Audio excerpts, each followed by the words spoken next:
Hello and welcome to Teachmint. This video will help you understand how to share study materials with Teachmint. To get started, scroll towards the Study Materials tab and click on it. Click on the Plus Study Materials button. You can choose whether to share your study materials as documents or video. First, we will see how to share documents. If it is a document, just click on the Documents button, enter the name of the study material that you're sharing, add a description if any, click on the Add Attachment button. You can add images, PDFs or Word docs. After you choose the attachment, just click on the Done button.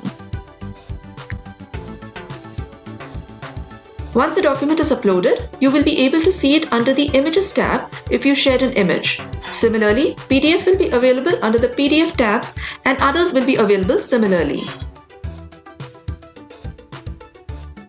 If you want to share it as a video, just click on the Videos button.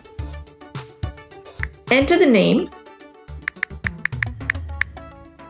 add a description if any, paste the YouTube URL and click on the Done button.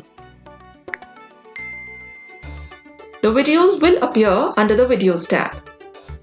Thank you for choosing Teachmint. Happy teaching!